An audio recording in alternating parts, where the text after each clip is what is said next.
That's what all the people say. You're riding high in April, you're shot down in May. But I know I'm gonna change that tune when I am back on top. Tengan todos ustedes muy buenas noches. Bienvenidos a una nueva entrega de su programa Fin de la Historia, donde tocamos diversos temas. Y en este ciclo hemos dedicado precisamente a tratar de analizar los momentos constitutivos del Estado boliviano a partir de 1825 y fundamentalmente todos estos procesos que se han venido dando cerca ya a su primer bicentenario, es decir, a sus primeros 200 años de nuestro ahora Estado plurinacional. Esta noche tengo el agrado y el placer y me siento muy honrado de estar con uno de los más importantes filósofos bolivianos. Quizá al decir uno de los más importantes soy un tanto modesto. Creo que filósofos de la talla de H.C.F. Mansilla no se han registrado, es decir, como marca la academia, produciendo teoría, haciendo crítica.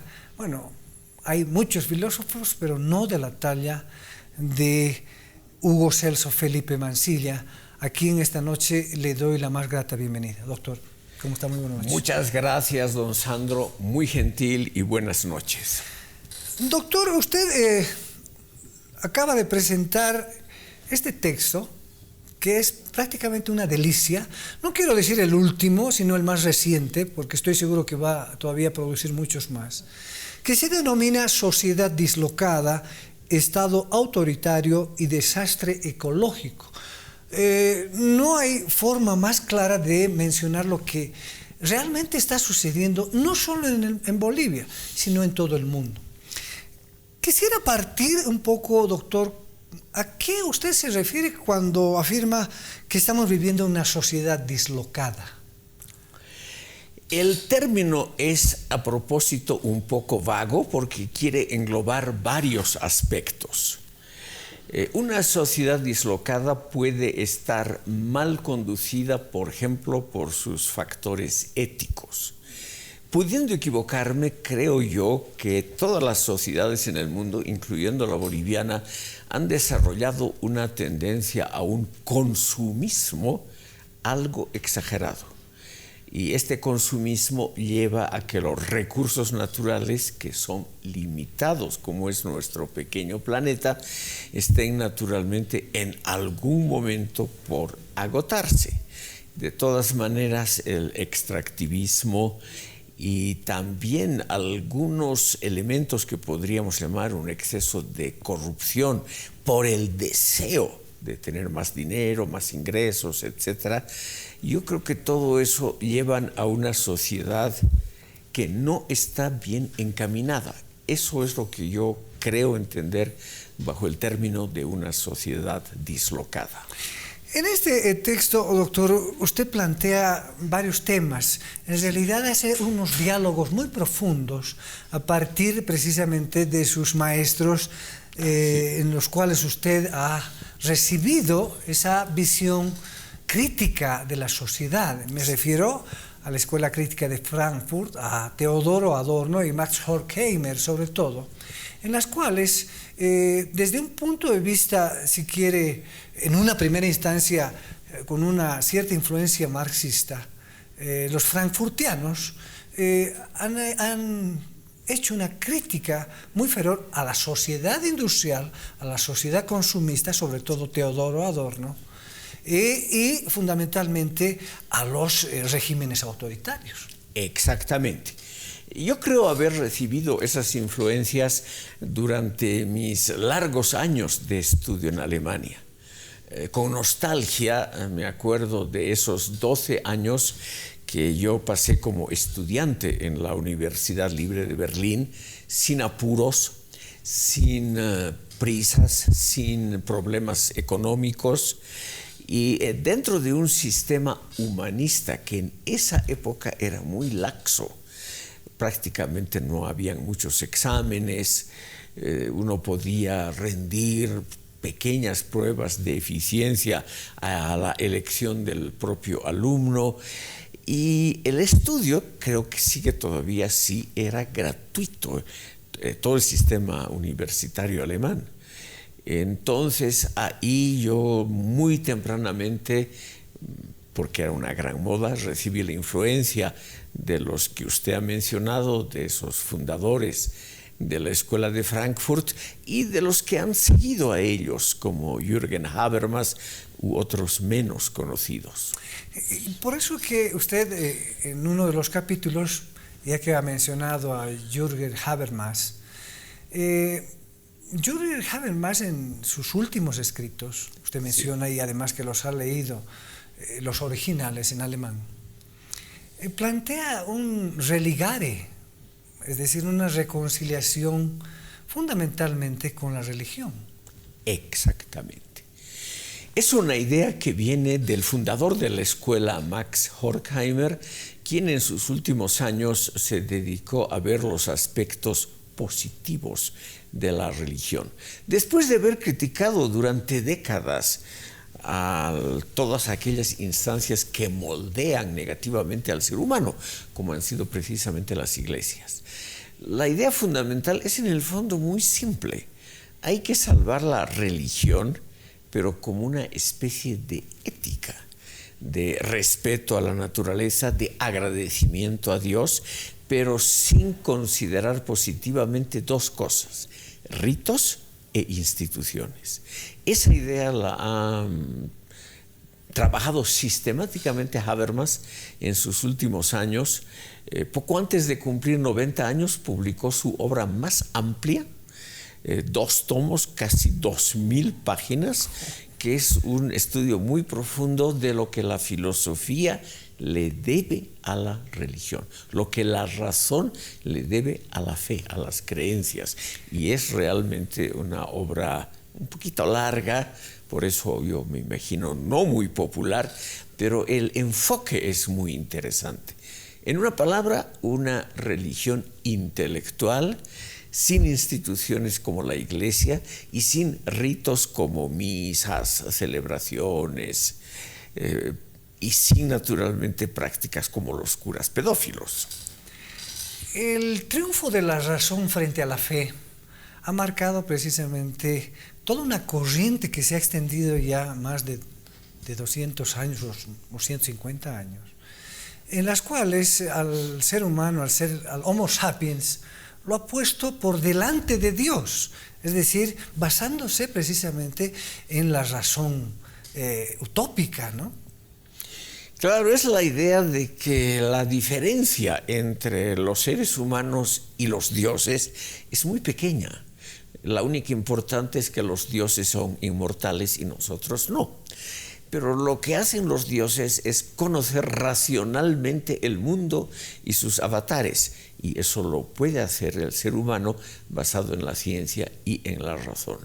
Por eso ha habido esa tendencia a endiosar al ser humano, tendencia que puede terminar muy mal.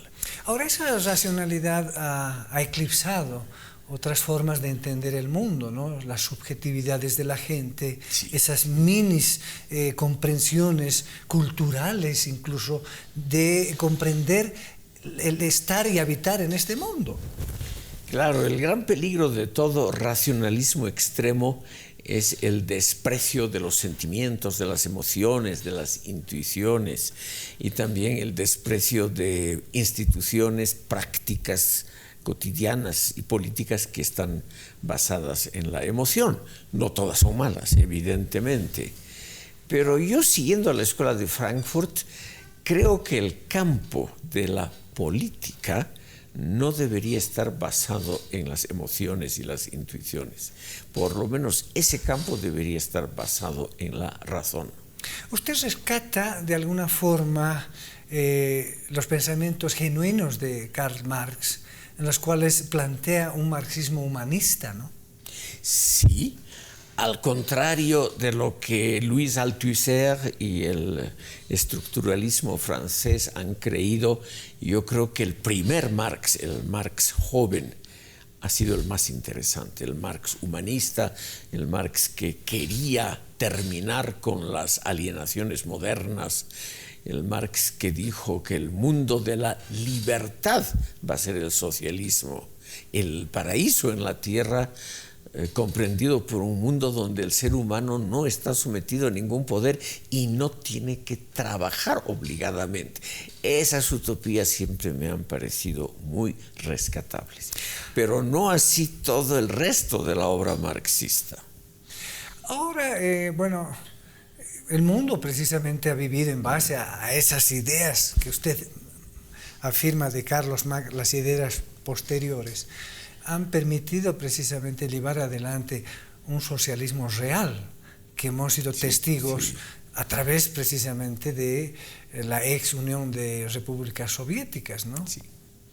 Sí, lo que empezó en noviembre de 1917, la revolución socialista soviética en la Santa Rusia, creo que ha traído más frutos negativos que positivos. Obviamente Rusia se industrializó y modernizó a marchas forzadas, se convirtió en una gran potencia industrial y en una gran potencia militar, que dominó la mitad de Europa y expandió su influencia a todo el mundo. Pero la vida cotidiana, ese criterio que en general los izquierdistas dejan a un lado, ese criterio que pensadores como Hannah Arendt han subrayado. ¿Cómo es la vida cotidiana del ser humano normal y corriente en esos sistemas? Y para esos millones de personas, la vida en la Unión Soviética, en Europa Oriental, en Cuba actualmente o en Birmania en estos días era cercano a un infierno. Hay que reconocer que en ese campo, precisamente de la praxis, el llamado socialismo institucional fracasó totalmente. Eso se ha demostrado precisamente con la caída del muro de Berlín. Sí, porque fue una revuelta popular. No ha sido el imperialismo occidental que ha entrado y destruido el socialismo, sino realmente ha sido, en todos los países de Europa Oriental, ha sido una revuelta popular no dirigida por alguna personalidad carismática que logró desbancar a los gobiernos socialistas. Vamos a hacer el primer corte acá en el programa y luego vamos a tratar de hacer un intento muy forzado, por supuesto, de tratar de llevar las ideas que plantea en este libro el doctor Marsilla a nuestra realidad, la realidad latinoamericana y boliviana. I jump right on a big bird and then I fly. Ya vuelve TVU, Televisión para ti.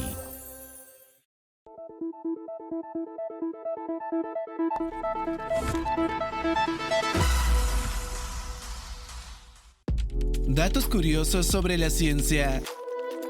Un ordenador que funciona con gotas de agua. El equipo de investigadores de la Universidad de Stanford en Estados Unidos ha desarrollado un ordenador en el que los bits de información son gotas de agua. Este puede realizar teóricamente las mismas operaciones que un ordenador electrónico convencional, pero a tasas más lentas. Sin embargo, este dispositivo se diseñó con otro objetivo: procesar materia a la vez que información.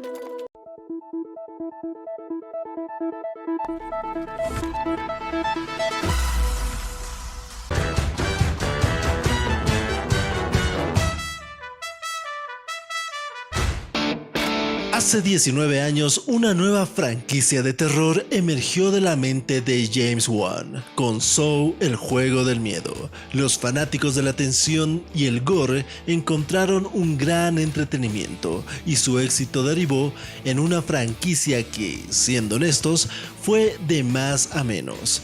A 2 años del estreno de la última cinta, Saw 10 está por llegar a los cines, y ahora tenemos un primer vistazo y nueva fecha de estreno.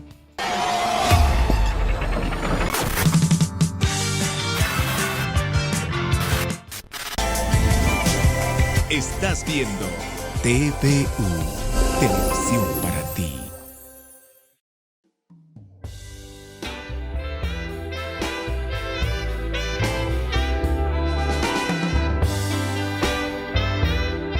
Muchas gracias por estar con nosotros. Esto es El Fin de la Historia y estamos conversando con el doctor H.C.F. Mansilla y su texto sabroso, didáctico, titulado Sociedad dislocada, Estado autoritario y desastre ecológico. Doctor, Bolivia está a escasos 2 años de cumplir sus 200 años. Así es. Hemos sido testigos de, bueno, por lo menos yo los últimos años, pero a través de la historia somos testigos de precisamente la creación del Estado boliviano. Simón Bolívar, cuando llega por estos lares con una ola libertaria, bueno, funda la República de Bolivia, más bien otra gente que quieren congraciarse con Bolívar, fundan la República de Bolívar primero y luego se convierten en una República de Bolivia. Pero, ¿por qué llevo a esto? Porque se funda un Estado, el Estado boliviano, que pretende ser un Estado independiente, un Estado con la capacidad de poder transformarse en una sociedad. Bueno, pero en ese tiempo estábamos viviendo una situación, una formación social heredada de la colonia, una formación estatal, digamos, muy endeble, enclenque, donde, bueno, se ha venido a llamar que es un Estado oligárquico, porque la oligarquía se hace cargo de administrar este país. Yo lamento discrepar ligeramente con la descripción que usted, don Sandro Velarde, acaba de hacer. En primer lugar, no soy tan pesimista. Si vemos los procesos de descolonización en Asia y sobre todo en África y lo comparamos con América Latina, aquí las cosas han ido mucho más ordenadamente y los resultados no son tan malos.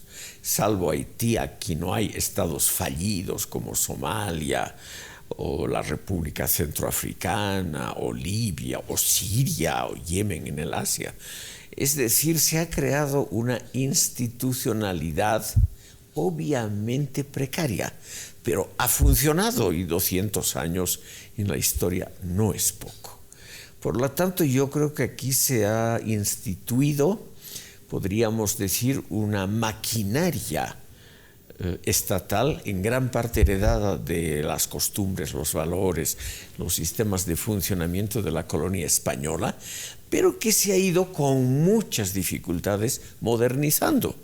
Y el resultado a nivel global, a nivel mundial, no es tan malo.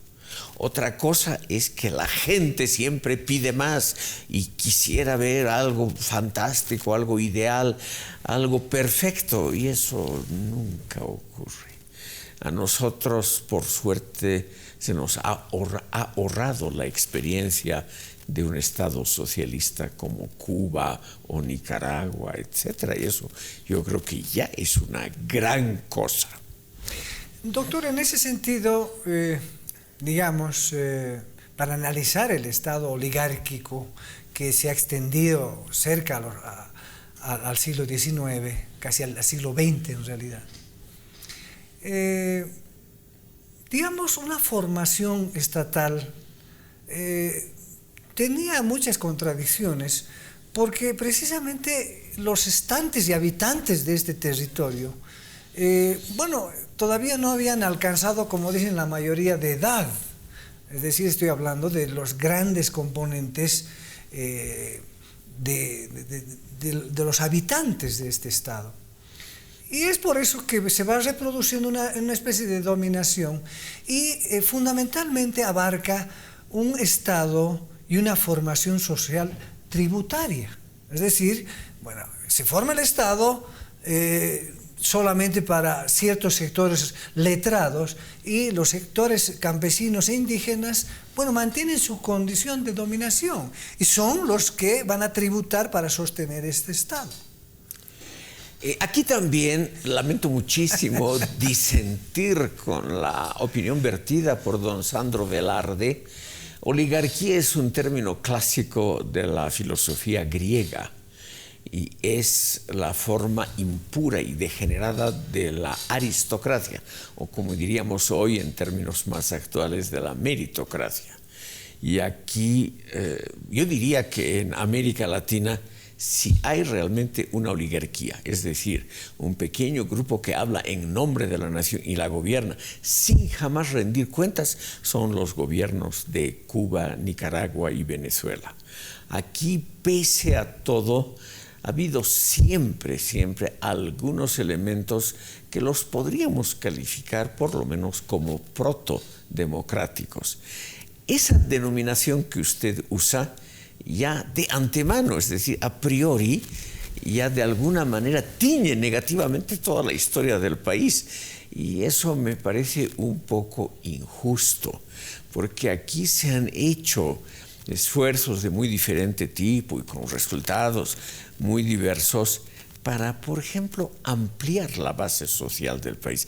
No es así como usted lo describe, que una pequeña élite de gente egoísta ha gobernado el país a su antojo, explotando a millones de indígenas. Eso es más la fantasía que la realidad. Claro, es una fantasía inmensamente popular. Es una verdad social colectiva porque la mayoría de la población cree firmemente en ello, pero también una enorme parte de la población durante siglos, o mejor dicho, durante milenios, creyó que la Tierra era plana y que era el centro del universo, y no necesariamente es así. Entonces, esas opiniones colectivas muy fuertemente enraizadas en lo nacional popular, término adoptado por René Zabaleta Mercado. Ese colectivo social, ese sentido crítico que se dota a la sociedad de manera espontánea, no es necesariamente correcto. Las cosas son siempre más complejas. Y aquí ha habido reformas de todo tipo. Por ejemplo, durante el denostado gobierno del Partido Liberal entre 1899 y 1920 se hizo la reforma educativa. El Partido Liberal terminó con la influencia nefasta en el campo cultural de la Iglesia Católica. Se dieron los primeros pasos para el voto femenino, se instauró el divorcio. Es decir, se hicieron no más algunas reformas que amplían la base social. Se construyeron ferrocarriles y telégrafos, que eso de alguna manera es beneficioso para el conjunto de la población. Cuando me refiero, digamos, a esa oligarquía, más me refiero en términos, digamos, políticos, en los cuales un cierto sector elitario, por supuesto, vive del Estado. Vive precisamente de lo que genera el Estado. Y esa oligarquía al que usted hace referencia, por supuesto que ha tenido algunos aportes, muy pequeños quizá, pero las ganancias han sido muy grandes para beneficio propio. Es decir, la oligarquía de la plata, luego la oligarquía del estaño, que de alguna forma han marcado pues esa connotación semántica de oligarquía, ¿no? Tengo mis serias dudas. En primer lugar, lo que realmente constituye a nivel mundial una oligarquía que vive del Estado son las élites políticas socialistas. Yo creo que el mejor ejemplo en la historia universal del último siglo ha sido el gobierno del Partido Comunista en la Unión Soviética y en los estados satélites de ella. Esas sí que eran oligarquías. En primer lugar, que no tenían que rendir cuentas absolutamente a nadie, se autorreclutaban, vivían extraordinariamente bien, como vive ahora la clase dirigente cubana, muchísimo mejor y en forma muy diferente al pueblo llano.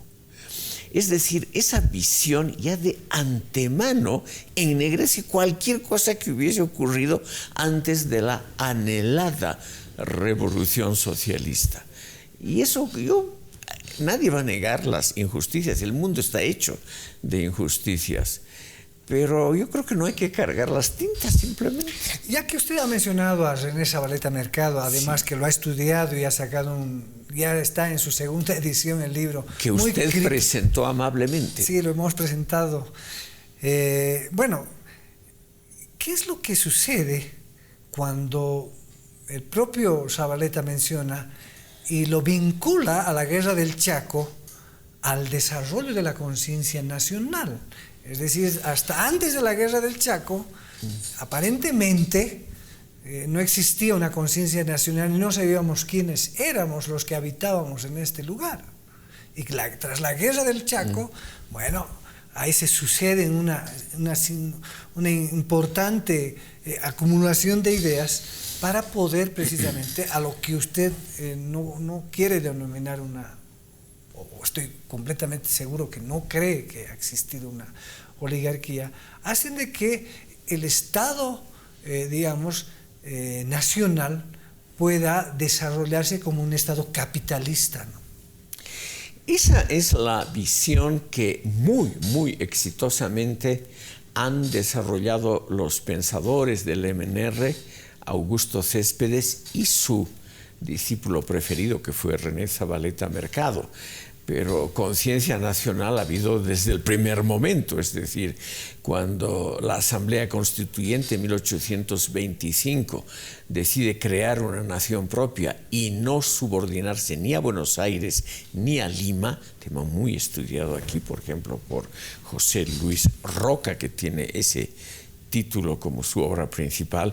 Yo creo que aquí obviamente ha habido una conciencia de nación propia, exclusiva, original. Otra cosa es que esa idea de nación no siempre es compartida por toda la población.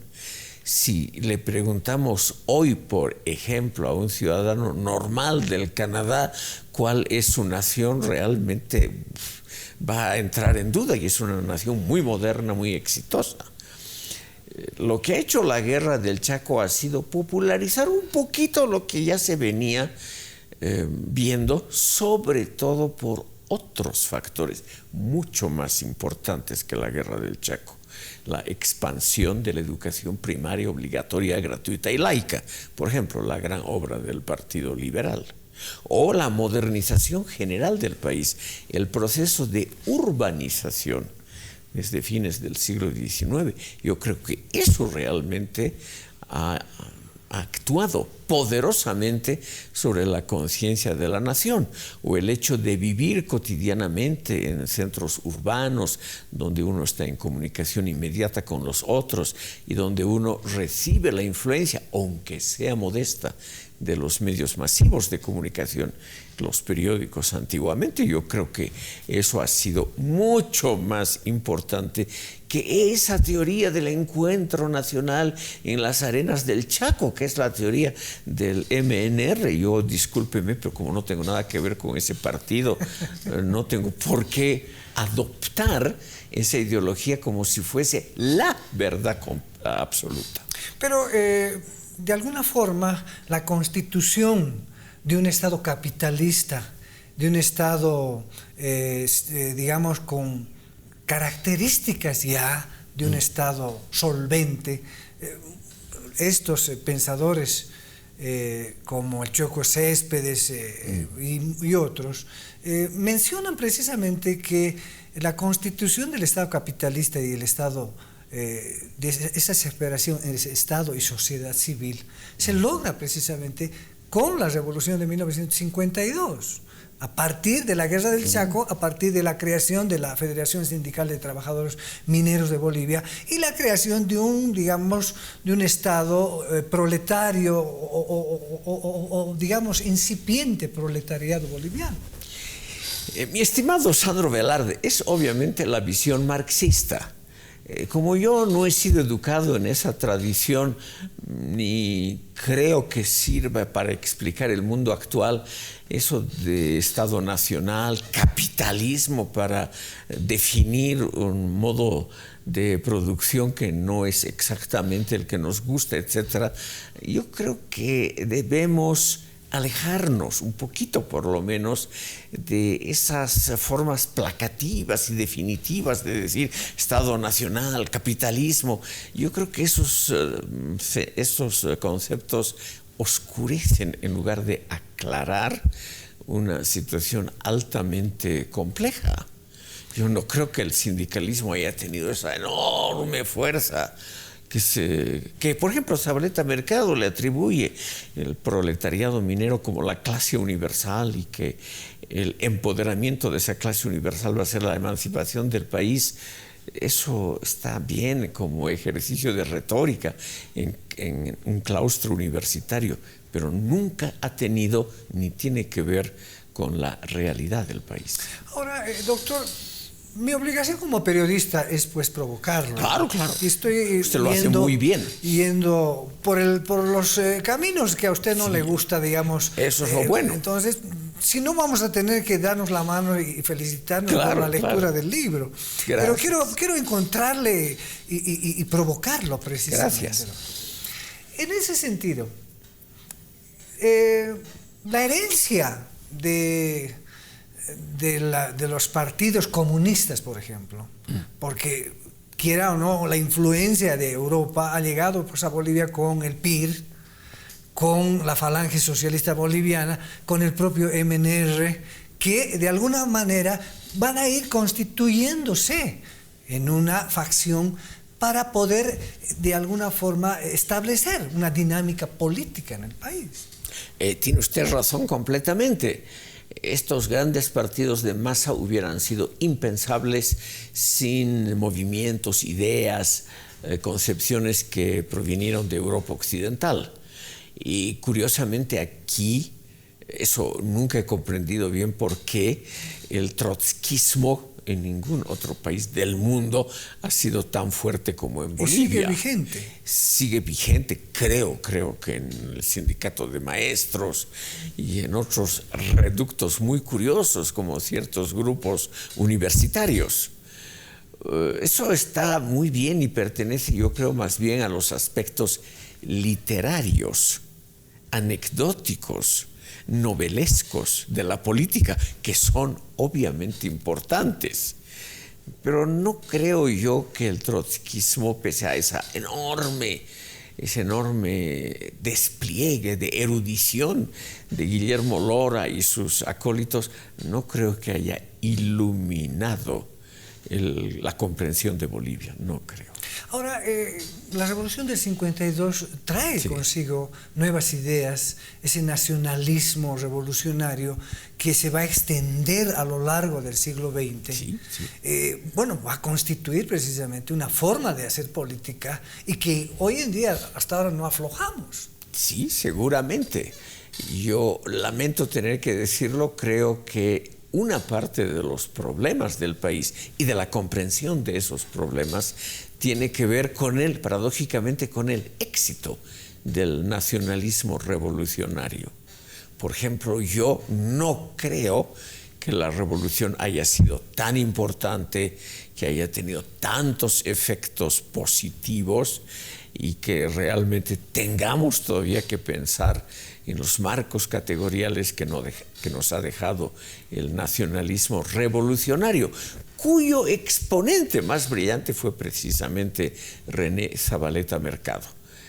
Pero yo disiento de esa opinión totalmente mayoritaria. Yo soy una persona, usted comprenderá, don Sandro, totalmente aislada frente a una marea nacionalista socialista, una marea que ya tiene una explicación definitiva sobre el país, sus problemas y sobre su futuro.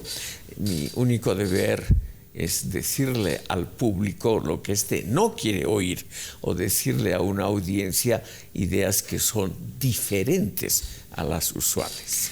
Ahora vamos a entrar, digamos, a su terminología, doctor, para que podamos desarrollar. ¿Usted cree que el Estado revolucionario de 1952, con sus reformas o conquistas, el voto universal, la reforma educativa, la nacionalización de las minas, van a constituirse en un Estado autoritario? Sí, yo creo porque había una herencia cultural autoritaria muy fuerte en los círculos dirigentes del MNR. Por ejemplo, entre 1936 y 1946, aquí funcionó un periódico llamado La Calle, un periódico muy bien hecho técnicamente, ágil, mucho más divertido e interesante que los otros periódicos del país. Un periódico dirigido por ese trío de enorme influencia política que fue Armando Arce, Augusto Céspedes y Carlos Montenegro. Y ese periódico, página tras página, por lo menos hasta el 44, 45, página tras página, línea tras línea, día tras día, decía: Alemania se ha liberado por suerte bajo la sabia dirección de Hitler del monstruoso dominio de los judíos. Alemania es un país donde el proletariado está en el poder porque sí lo ha dicho el jefe, el Führer, el caudillo de turno. Es decir, el periódico y la gente que lo dirigía emitió, irradió podríamos decir, una mentalidad, yo diría, fuertemente autoritaria, que además coincidía con herencias autoritarias que venían de muy atrás, por ejemplo, de la colonia española o del imperio incaico, que tampoco fue un modelo de democracia. Entonces, el MNR en el poder, para decirlo en dos palabras, hizo algunas reformas que probablemente eran no del todo necesarias, pero la opinión pública creía en ellas, entonces había que complacer a esa opinión pública que cree en soluciones rápidas. Y en segundo lugar, la Revolución Nacional en el campo institucional, político, educativo, fue un retroceso, porque se volvió mucho más autoritario, burocrático, complicado y corrupto el país en comparación a lo que había hasta abril de 1952. Ahora, digamos, haciendo grandes saltos, por supuesto, también este nacionalismo ha sido herencia para la emergencia de las dictaduras militares en nuestro país. Sí, es decir, sin duda alguna. Desde, qué sé yo, los regímenes que empezaron a emerger tras la caída del MNR, marcaron una línea nacionalista, pero muy autoritaria, casi totalitaria a nivel de los totalitarismos del siglo XX. Claro, Barrientos, por ejemplo, era prácticamente un buen alumno del MNR. Y lo mismo seguramente ha sido la tónica general hasta 1985. Y todavía se notan muchísimos de esos resabios. Es un país con una fuerte, fuerte tendencia nacionalista colectivista. Doctor, para concluir esta parte y entrar al próximo segmento, ¿usted cree que estos nacionalismos, estas dictaduras, estos elementos van a tener un rasgo todavía muy fuerte, porque hoy en día está emergiendo el socialismo del siglo XXI, es decir, como resabios de esa izquierda clásica, tradicional, ¿no? Como un elemento, lo digo muy claramente, con fuertes arraigos autoritarios. Yo creo que hay todavía un buen futuro para ese socialismo del siglo XXI, que combina el autoritarismo clásico, muy diferente a lo que predicó Marx, con ideas, por ejemplo, estatistas muy fuertes de expandir las funciones estatales. Yo creo que para eso todavía hay mucho campo. Eso va a ser, yo creo, lo que va a dominar, no solo en Bolivia, sino en el mundo. En una palabra, yo creo que el modelo chino nos muestra posiblemente el futuro del mundo. Un cierto liberalismo en la economía, el respeto a la propiedad privada en ese campo, con un autoritarismo muy marcado en política, cultura, familia y en todos los otros campos. Yo creo que la China nos muestra lamentablemente el posible futuro de la humanidad. Estamos conversando con Hugo Celso Felipe Mansilla, el doctor Mansilla, y estamos tratando de, forzadamente, por supuesto, adecuar este magnífico libro, Sociedad dislocada, Estado autoritario y desastre ecológico. Vamos a hacer un corte y luego volvemos. I jump right on a big bird and then I fly. 'Cause I've been Ya vuelve TVU, Televisión para ti. Reporteros de la lengua. Hola, soy Heidi. Hola, soy Grace. Y resolveremos un ejercicio de ortografía. ¿Cuál es la forma adecuada de escribir esta palabra?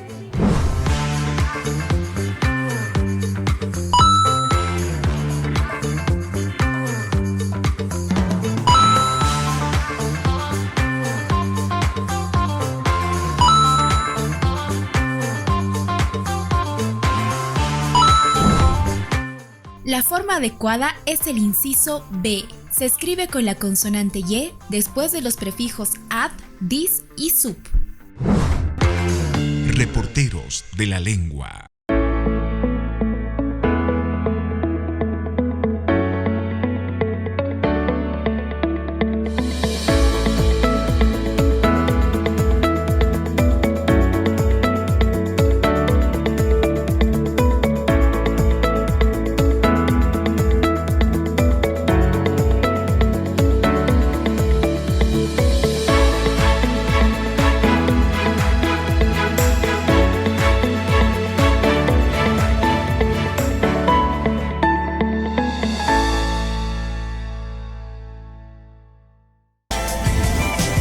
Estás viendo TVU, Televisión para ti.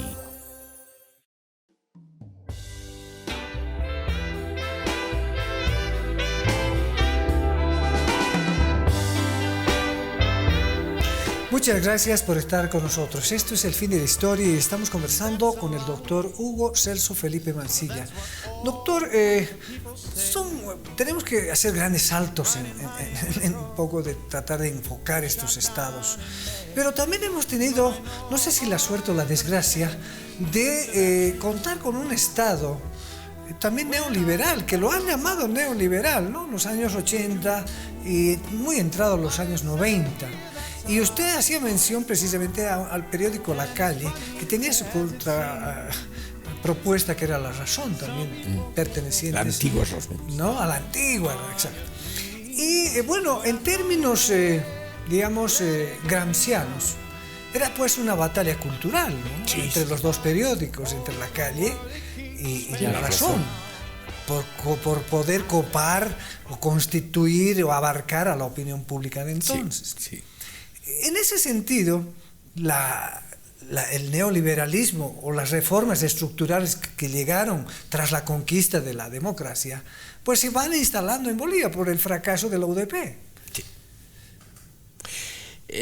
Yo quisiera mencionar algo que usted acaba de aludir, y es esa batalla cultural. A pesar de que La Calle se terminó de aparecer con la caída de Villarroel en julio de 1946, yo creo que a largo plazo ganó la batalla cultural. La Razón, que era el periódico de Carlos Víctor Aramayo, era un periódico cosmopolita, liberal, abierto al mundo. En su famoso suplemento literario, por ejemplo, escribían como primicias gente como José Ortega y Gasset y otros.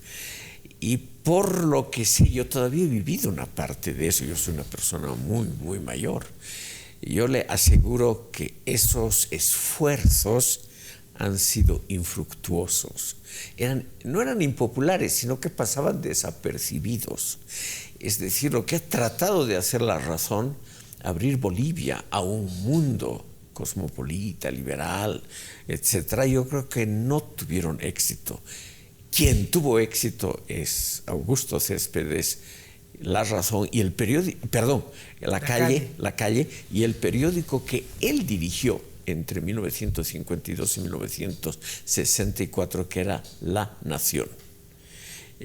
Además, él con sus grandes novelas el presidente colgado, el dictador suicida, Metal del Diablo, yo creo que él ha conformado hasta hoy una gran parte de la cultura boliviana. Además, bueno, era un gran orador. Una pluma fantástica, sí, sí, sí. ¿no? Lo he conocido personalmente. Al Chueco Sesio. Sí, lo he conocido. En los últimos años de su vida, había todavía una tertulia literaria en una casona en la calle Socabaya, donde él vivía, que ahora ya no existe. Y Mariano Baptista Gumucio me llevó varias veces a esas reuniones que eran obviamente dominadas por Céspedes. Era un gran y brillante conversador. Y todavía se notaba la influencia que él tenía sobre gente que estaba en la vereda contraria políticamente a la tertulia. Asistía mucha gente que habían sido opositores al MNR, pero todo el mundo estaba encandilado por la presencia y por hay que decirlo, por el talento literario de Céspedes. Doctor, pues retornando al tema del Estado, le decía que también hemos tenido un Estado neoliberal, sí, que sí, también desde la perspectiva de la izquierda se le ha acusado de haber vendido las empresas del Estado, de haber capitalizado y de haber hecho infinidad de situaciones no muy benignas para la población boliviana. Sí, era una tendencia mundial que todavía en algunas partes del mundo se mantiene. Y donde se mantiene, por ejemplo, Malasia, Singapur, Corea del Sur, son países más o menos prósperos y exitosos, aunque de una vida un poquito demasiado ordenada y aburrida para nosotros. Pero yo creo que los neoliberales aquí en Bolivia no han conseguido modificar la cultura política del país. Mejor dicho, no hicieron jamás ningún esfuerzo por ello. Yo presiento, nunca tuve nada que ver con esos regímenes, no llegué a ser ni portero de la universidad en esa época, en esos 20 años entre 1985 y 2005. Yo creo que ellos dirigieron, como casi todas las élites, muy mal a este país. Esa llamada capitalización, en realidad en parte fue un regalo a empresarios corruptos. Se destruyeron los ferrocarriles bolivianos, la empresa aérea, esa capitalización del Lloyd Aéreo fue también un fiasco. Es decir, nos tocó una época llamada neoliberal muy mal dirigida. Ahora, doctor, permítame acelerar porque ya nos va a acabar el tiempo. Sí. Pero esto es producto, este fracaso de la modernidad neoliberal impuesta en Bolivia. Permitió la emergencia de una nueva forma de entender el país, ¿no? Con la emergencia de los pueblos indígenas y el llamado Estado plurinacional, incluso con la capacidad de cambiar la constitución política del Estado. Sí, pero el resultado no creo que sea una maravilla de la cual podamos estar contentos. Simplemente menciono la Constitución, después de la brasileña es la segunda más larga del mundo y con toda seguridad la peor redactada del mundo entero. Hablan del Estado plurinacional como nombre del país y en un artículo hablan de la República de Bolivia. Está llena de incongruencias, el prólogo es un desastre literario, es un montón de palabrería completamente innecesaria. Solamente para darle un ejemplo de que un gobierno con muchísimo poder, con una gran influencia sobre los sectores populares, o sea, con una legitimidad muy grande que nadie niega, y con muchísimo dinero debido a los precios excelentes para las materias primas, realmente farreó esa posibilidad, es decir, no hizo lo que se podría haber hecho, lo que hicieron, por ejemplo, las élites en Singapur, que no eran necesariamente liberales, es un estado un poco autoritario, o en Corea del Sur. Es decir, el resultado tiene que medirse con lo que se ha hecho realmente, y eso es muy poco. Ahora, doctor, en esta revisión rápida que hicimos de los estados, hay una transversal que ha marcado a nuestro país. No sé si es una bendición o una maldición. O sea, no hemos salido del extractivismo, somos un país monoproductor. Hoy en día los jóvenes se encuentran sin trabajo, tienen que salir afuera a vender su mano de obra de lo que sea. Y bueno, en un estado que somos 12 millones o 13 millones, somos nada todavía, y no podemos tener un trabajo decente cada uno de los bolivianos, porque no hemos podido alcanzar el desarrollo en ninguno de estos estadios. En eso tiene usted totalmente razón. Es decir, se han hecho muchos experimentos aquí, liberales, nacionalistas, socialistas, y todos han sido relativamente mediocres. Pero por suerte, la historia no está predeterminada, como lo creían los marxistas. Y por ello hay un resquicio para la esperanza. Puede ser que en 100 años este sea un país muy próspero, democrático, bien organizado, etc. ¿Por qué no? Durante la entrevista usted mencionó de que Bolivia no es un estado fallido. No, de ninguna ¿No cree usted que haya sido Yo he vivido en estados fallidos, es absolutamente diferente. Esa forma de estado fallido es cuando el estado no alcanza, no llega a todo su territorio, está siendo influenciada hoy en día con temas de narcotráfico, de corrupción, de infinidad, de erosión de las instituciones estatales. Eso no quiere decir que somos un estado fallido. Posiblemente nos estamos acercando a un estado fallido, pero aquí estamos muy lejos de la situación de guerra civil como en Somalia, Yemen, Siria, Libia, etcétera, o Haití. Esos son realmente estados fallidos. Todavía estamos muy lejos, pero usted tiene razón en un punto clarísimo. Puede ser que nos estemos acercando a ello, pero todavía estamos a tiempo de enderezar el rumbo. Ahora, ya para concluir, doctor, y volviendo a Jürgen Habermas, que bueno, tiene grandes libros sobre la opinión pública. Sí. Usted habla de las nuevas tecnologías también en su libro y piensa que este es el nuevo, la nueva ola que está constituyendo y está, apartando de una racionalidad a los nuevos jóvenes. Es muy posible, es muy posible. La tecnología, como toda obra humana, puede tener aspectos negativos. Por ejemplo, una gran parte de los esfuerzos humanos durante toda la historia han estado dirigidos a mejorar la tecnología bélica, militar, y ello no necesariamente ha sido para mejorar la vida humana. Entonces, puede ser que la tecnología tenga tanto aspectos positivos como negativos. Doctor, para concluir, el intento de análisis crítico que podemos realizar desde este programa, sí, trata precisamente de no parcializarse en ámbitos de derecha o de izquierda, sino más bien ser un crítico como debería llamarse, ¿no? Porque muchas veces el factor de un análisis crítico, una situación crítica, está muy vinculado a únicamente factores de izquierda, ¿no? O sea, es el gran mérito de usted el haber propiciado siempre un espíritu crítico, indagatorio y una atmósfera plural, tolerante, que da voz a personas marginales como soy yo. Yo creo que el programa de usted es en ese sentido muy valioso y digno obviamente de que se mantenga y tal vez se multiplique. Muchísimas gracias, doctor. Quiero agradecerle por la visita al programa. A usted. Un honor para mí, doctor, y bueno, ¿quién soy yo para felicitarlo? El libro se felicita solo. Gracias, muy gentil, y yo quiero felicitarlo a usted por la labor incansable que desde hace muchos años usted lleva a cabo en favor de la democracia y de un espíritu abierto a todos. Muchísimas gracias. Hemos estado conversando con el doctor Hugo Celso Felipe Mancilla sobre su excelente libro, Sociedad dislocada, Estado autoritario y desastre ecológico.